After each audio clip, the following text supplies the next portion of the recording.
NK പ്രേമചന്ദ്രന്റെ ഒന്നൊന്നര തള്ള് നിങ്ങൾ കേട്ടോ? മുൻകാല ഭരണാധികാരികൾ രാജ്യത്ത് അധികാരത്തിലിരുന്ന കാലഘട്ടത്തിൽ ആഗോളതലത്തിൽ സംഘർഷങ്ങൾ ഉണ്ടാകുമ്പോൾ, ഇത്തരത്തിലുള്ള പ്രശ്നങ്ങൾ ഉണ്ടാകുമ്പോഴൊക്കെ ഇന്ത്യക്ക് കൃത്യമായ ഒരു പൊസിഷൻ ഉണ്ടായിരുന്നു, വ്യക്തമായ ഒരു പോളിസി ഉണ്ടായിരുന്നു. അത് ലോകം ശ്രദ്ധിക്കപ്പെട്ടിരുന്നു എന്നുണ്ടെങ്കിൽ സമീപകാലത്തുണ്ടാകുന്ന അന്തർദേശീയ രാഷ്ട്രീയ സംഭവവികാസങ്ങളിൽ ഇന്ത്യ കേവലം ഒരു കാഴ്ചക്കാരനായി മാത്രം മാറി നിൽക്കുന്ന ഒരു അവസ്ഥയാണ് ഉണ്ടായിട്ടുള്ളത് എന്നുള്ളത് വളരെ വളരെ വ്യക്തമാണ്. ഈ അറിവ് എവിടെ നിന്ന് കിട്ടി? കോൺഗ്രസിന്റെ വാട്സാപ്പ് യൂണിവേഴ്സിറ്റിയില് പടച്ചിറക്കുന്ന ഒന്നൊന്നര പച്ചക്കള്ളം. നയതന്ത്ര രംഗത്ത് ഇന്ത്യയുടെ മേൽക്കൈ എന്താണ്, ഇന്ത്യയുടെ മുൻകൈ എന്താണ്? ആ ഒരു മുൻകൈ പ്രവർത്തനം നടത്താനോ മേൽക്കൈ ആർജിക്കാനോ ഇന്ത്യക്ക് കഴിഞ്ഞില്ല എന്ന് മാത്രമല്ല, നമ്മുടെ അയൽ രാജ്യങ്ങളുമായി സൗഹൃദാന്തരീക്ഷത്തിൽ ഉള്ള ഒരു നയതന്ത്ര നിലപാട് മുൻകാലങ്ങളിൽ ഉണ്ടായിരുന്നു എന്നുണ്ടെങ്കിൽ അത് നമുക്ക് നഷ്ടപ്പെട്ടു. തനിക്ക് നല്ല വിഷമമുണ്ട് അല്ലേ? പിന്നെ കാര്യമില്ലാന്നുള്ളൂ. ഏറ്റവും അടുത്ത ഫ്രണ്ടാണ് അമേരിക്കയുടെ പ്രസിഡന്റ് ഡൊണാൾഡ് ട്രംപ് എന്ന് പരസ്യമായി പ്രഖ്യാപിച്ച നമ്മുടെ രാജ്യത്തിന്റെ പ്രധാനമന്ത്രി. നമ്മുടെ രാജ്യവുമായിട്ട് സൗഹൃദത്തിൽ കഴിഞ്ഞിരുന്ന ഇറാനിൽ നടക്കുന്ന കടന്നാക്രമണ യുദ്ധത്തിന് മാപ്പ് സാക്ഷിയാക്കി ഇന്ത്യ രാജ്യത്തെ മാറ്റിയിരിക്കുകയാണ്. അതുകൊണ്ട് മറ്റ് സൗഹൃദ രാജ്യങ്ങൾക്ക് പാചകവാതത്തിനും എണ്ണയ്ക്കും കിട്ടുന്ന ഇളവുകള് ഇന്ത്യക്ക് കിട്ടാതായി. അതാണ് ഇന്നത്തെ പ്രതിസന്ധിക്ക് കാരണം. ഇന്ത്യൻ പ്രധാനമന്ത്രിക്ക് എന്ത് കാര്യം ഉണ്ടായിരുന്നു ഇസ്രായേലിൽ ധൃതി പിടിച്ച് യുദ്ധത്തിന് തലേദിവസം പോകുന്നതിന് വേണ്ടിയിട്ട്?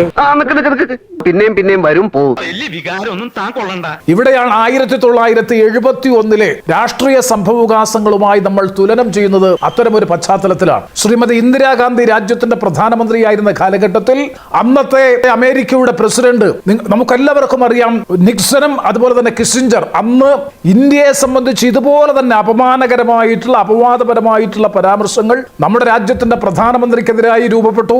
അറിയാമോ? അറിയില്ല, എന്നാ അറിയണം. മണ്ടന്മാരായിട്ടുള്ള മൊണ്ണകളായിട്ടുള്ള കോൺഗ്രസുകാര് കവലകളിൽ നിന്ന് സ്വയം പുളകിതരാവാൻ വേണ്ടിയിട്ടുണ്ടാക്കിയിട്ടുള്ള ഒന്നൊന്നര പച്ചക്കള്ളം, ഒരു ഉളപ്പുമില്ലാതെ NK പ്രേമചന്ദ്രൻ അന്തി ചർച്ചയില് അങ്ങ് തള്ളി.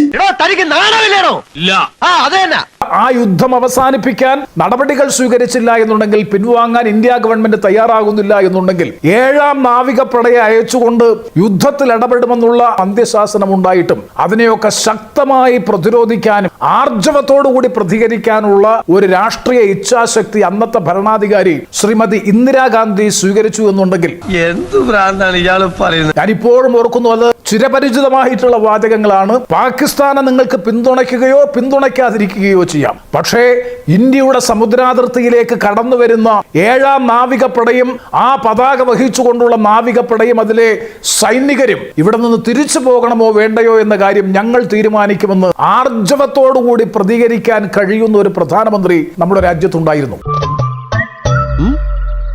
ഇതൊക്കെ ബോധവും വിവരവും വിവേകവുമുള്ള സകല ഇന്ത്യൻ പൗരന്മാർക്കും അറിയാം, ഇന്ദിരാഗാന്ധി അന്നൊരു മലയും മറച്ചിട്ടില്ല, അങ്ങോട്ട് സഹായം അഭ്യർത്ഥിച്ചതാണ് എന്നൊക്കെ. എന്റെ വിചാരം മാറ്റാൻ ഞാൻ ഉദ്ദേശിക്കുന്നില്ല. എന്തുകൊണ്ട് ശക്തിയോടെ ആർജവത്തോടുകൂടി നമ്മുടെ രാജ്യത്തിന്റെ പ്രധാനമന്ത്രിക്ക് അല്ലെങ്കിൽ വിദേശകാര്യ മന്ത്രാലയത്തിന് ഇത്തരം കാര്യങ്ങൾ ഉണ്ടാകുമ്പോൾ കൃത്യതയോടുകൂടി പ്രതികരിക്കാനും ഇടപെടാനും നയതന്ത്ര രംഗത്ത് വിജയം കൈവരിക്കാനും നിർഭാഗ്യവശാൽ കഴിയുന്നില്ല എന്ന് മാത്രമല്ല, വല്ലാത്തൊരു ആശയക്കുഴപ്പം നമ്മുടെ ഫോറിൻ പോളിസിയുടെ കാര്യത്തിൽ, പ്രത്യേകിച്ച് ഇപ്പോഴുണ്ടായിട്ടുള്ള ഇന്റർനാഷണൽ വാർ ക്രൈസിസിന്റെ പശ്ചാത്തലത്തിൽ ഒരു ക്ലിയർ കട്ട് പോളിസിയും അതിന്റെ അടിസ്ഥാനത്തിലുള്ള സ്ട്രാറ്റജിയും രൂപപ്പെടുത്തുന്നതിൽ ഗവൺമെന്റ് പരാജയപ്പെട്ടു എന്ന് വേണം വിലയിരുത്താൻ. ശ്രീ പ്രേമചന്ദ്രൻ ഇവിടെ പറഞ്ഞ ഒരു കാര്യമുണ്ട്. 1971 ഇന്ദിരാഗാന്ധിയും ഹെൻറി കിസിഞ്ചറും തമ്മിലുള്ള ഒരു സംഭാഷണം. സത്യത്തിൽ അതൊരു ഇന്റർനെറ്റ് ഹോക്സ് ആണ് എന്ന് ശ്രീ പ്രേമചന്ദ്രൻ മനസ്സിലാക്കേണ്ടതുണ്ട്. അങ്ങനെയല്ലല്ലോ ഞാൻ കേട്ടത്. അങ്ങനെയാണ് രേഖപ്പെടുത്തപ്പെട്ടിരിക്കുന്ന ഒരു ചരിത്രത്തിലും ഒരു ഹിസ്റ്റോറിയന്റെ ഒരു പുസ്തകത്തിലും അങ്ങനത്തെ ഒരു Hollywood style one liner Indira Gandhi പറഞ്ഞതായിട്ട് രേഖപ്പെടുത്തിയിട്ടില്ല.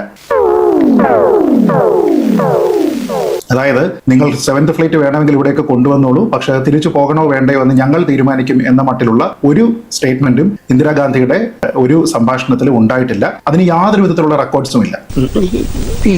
അത് കംപ്ലീറ്റ്ലി ഒരു ഇന്റർനെറ്റ് ഹോക്സ് ആണ്. അതുമായി ബന്ധപ്പെട്ട് പഴയ പുസ്തകങ്ങളാണെങ്കിലും ഏറ്റവും അടുത്ത കാലത്ത് 1971 ബന്ധപ്പെട്ട് ഇപ്പോൾ ശ്രീനാഥ് രാഘവന്റെ പുസ്തകം വന്നിട്ടുണ്ട്. ആ പുസ്തകത്തിലടക്കം അതിൽ ഇന്ദിരാഗാന്ധിയുടെ പ്രൈവറ്റ് മീറ്റിംഗ്സ് അടക്കം DP ധാറുമായിട്ട് PN ഹക്സറുമായിട്ടൊക്കെയുള്ള പ്രൈവറ്റ് മീറ്റിംഗ്സ് അടക്കമുള്ള കാര്യങ്ങളിലുള്ള കമ്മ്യൂണിക്കേഷൻസ് ഉൾപ്പെടുത്തിയിട്ടുണ്ട്. അതിൽ ഒരിടത്തും അങ്ങനെയുള്ള ഒരു സ്റ്റേറ്റ്മെന്റ് ഉണ്ടായിട്ടില്ല. അത് ഇതുവരെ എനിക്ക് പിടികിട്ടാത്ത കാര്യമാണ് സാർ.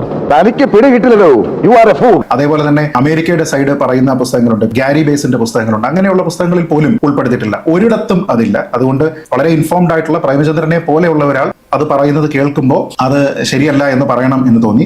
ഇനിയെങ്കിലും മൊണ്ണകളായിട്ടുള്ള ആളുകളോട് ഇന്ദിരാഗാന്ധി അമേരിക്കയെ വിളിച്ചു ഞെട്ടിച്ചു എന്നുള്ള ആ മൊണ്ണത്തരൊക്കെ ഇനിയെങ്കിലും ഒന്ന് നിർത്തുക. നമ്മളിവിടെ മനസ്സിലാക്കേണ്ടത് ചരിത്രപരമായിട്ടുള്ള ഒരു വസ്തുതയുണ്ട്. ഇന്ദിരാഗാന്ധി ഇങ്ങനെയൊക്കെ പറഞ്ഞുവെങ്കിലും ടാസ്ക് ഫോഴ്സ് 74 എന്ന പേരിലുള്ള 7th ഫ്ലീറ്റിന്റെ ഭാഗമായിട്ടുള്ള USS എന്റർപ്രൈസ് എന്നുള്ള കപ്പൽ ബേ ഓഫ് ബംഗാളിൽ ഡിസംബർ മാസം 1971 ഇതേ റിച്ചാർഡ് നിക്സണും ഇതേ ഹെൻറി കിസിഞ്ചറും കൂടി എത്തിച്ചിരുന്നു, ഡിപ്ലോയ് ചെയ്തിരുന്നു എന്നുള്ളത് ചരിത്രപരമായിട്ടുള്ള ഒരു വസ്തുതയാണ്.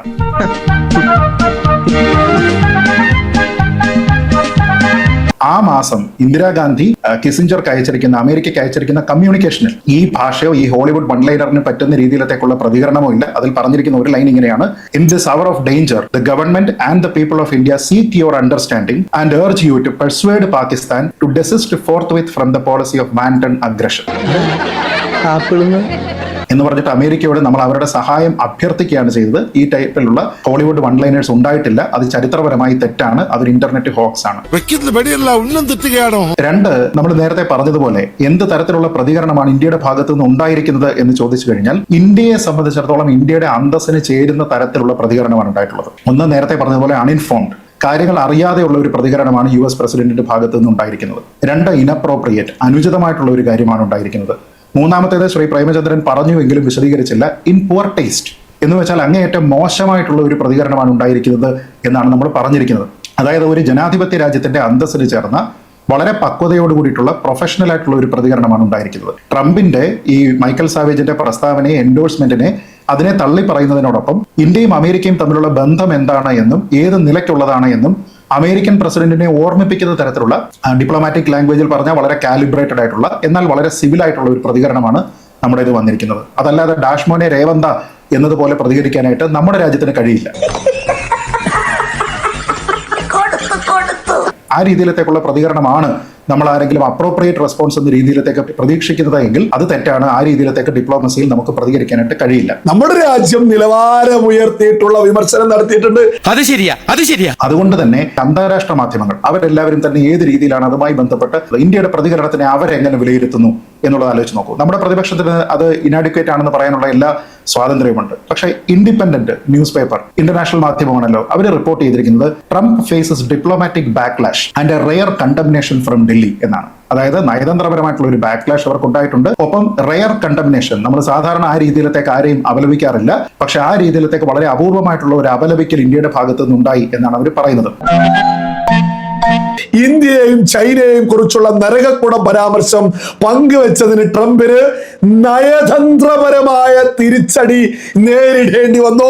ബ്ലൂംബർഗ് മറ്റൊരു ഇന്റർനാഷണൽ മാധ്യമമാണ്. അവർ പറയുന്നത് ഇന്ത്യ കണ്ടംസ് ട്രംപ് എന്നാണ് പറഞ്ഞിരിക്കുന്നത്. Social media post calling the nation hell hole എന്നീ പറഞ്ഞിരിക്കുന്ന കാര്യത്തിനെ കുറിച്ച് കണ്ടംസ്, അതായത് അപലപിച്ചു എന്നാണ് പറയുന്നത്.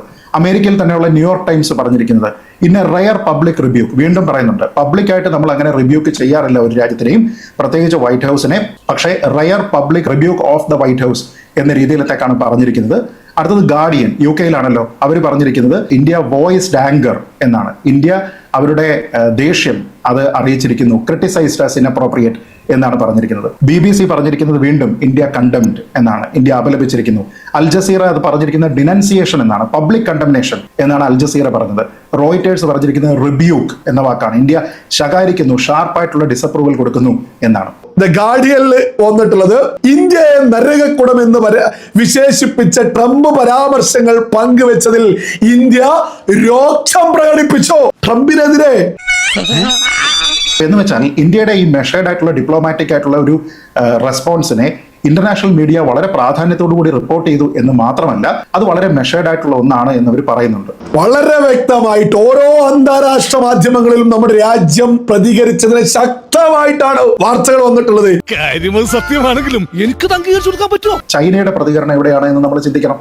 ഇന്ത്യയും ചൈനയും പോലെയുള്ള നരകക്കുഴികൾ അല്ലെങ്കിൽ അതേപോലെയുള്ള മറ്റ് നരകക്കുഴികൾ എന്നുള്ള ഒരു പ്രസ്താവന വരുന്ന സമയത്ത് ചൈനയുടെ റെസ്പോൺസ് എവിടെ വന്നിരിക്കുന്നത്? ഇവിടെ ആരാ റിപ്പോർട്ട് ചെയ്തിരിക്കുന്നത്? എന്തെങ്കിലും രീതിയിലത്തേക്കുള്ള റെസ്പോൺസ് വന്നിട്ടുണ്ടോ? ഇല്ല. ഇവിടെ കുറെ ചൈനയിലെ ചൈനക്കാരുണ്ടല്ലോ, അവരൊക്കെയാണല്ലോ ഇപ്പൊ ചാടി വീഴുന്നത്.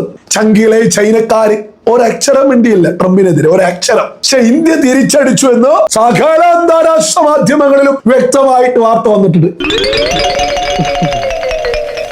എന്ന് വെച്ചാൽ ചൈന പോലും വളരെ ടാക്ടിക്കലായിട്ട് ഇരിക്കുന്ന ഒരു സമയത്ത് ഇന്ത്യ അതിശക്തമായ രീതിയിലേക്ക് റെസ്പോണ്ട് ചെയ്തിട്ടുണ്ട്. അങ്ങനെ റെസ്പോണ്ട് ചെയ്തിരിക്കുന്ന ഒരു രാജ്യം എന്ന് പറയുന്നത് ഞാൻ നേരത്തെ പറഞ്ഞതുപോലെ നമ്മൾ ആനിമേറ്റഡ് ആയിട്ട് റെസ്പോണ്ട് ചെയ്യണോ, നേരത്തെ ഈ പറഞ്ഞിരിക്കുന്നത് പോലെ ഡാഷ് മോനെ രേവന്ത ടൈപ്പ് റെസ്പോൺസ് ആണോ വേണ്ടതെന്ന് ചോദിച്ചു കഴിഞ്ഞാൽ അല്ല. NK പ്രേമചന്ദ്രൻ പിണറായി വിജയൻ പരനാറി എന്ന് വിളിച്ചതുപോലെ അതേ ശൈലിയിൽ മറുപടി കൊടുക്കണം എന്നുള്ളതും നിലവാരമുള്ള ആളുകൾക്ക് പറഞ്ഞതല്ല. ഞാനൊരു സത്യം പറഞ്ഞ് വിശ്വസിക്കൂ. ഒരു വിധേയ നിലപാടാണ് സ്വീകരിച്ചിട്ടുള്ളത്. അഗ്രസീവായി പ്രൊആക്റ്റീവായിട്ട് ഇറങ്ങണം എന്ന് ഞാൻ ഒരിക്കലും പറയുന്നില്ല. കാരണം ഡിപ്ലോമാറ്റിക് മെഷേഴ്സിനെ സംബന്ധിച്ചിടത്തോളം വ്യത്യസ്തമായിട്ടുള്ള സമീപനങ്ങൾ ഉണ്ടായേക്കാം. പക്ഷേ വളരെ വിധേയപരമായ നിലപാട് സ്വീകരിക്കുന്ന ഒരു അവസ്ഥ നമ്മുടെ രാജ്യം വരിക എന്ന് പറഞ്ഞാൽ അത് ഒരു തരത്തിലും ന്യായീകരിക്കാൻ കഴിയുന്നതല്ല.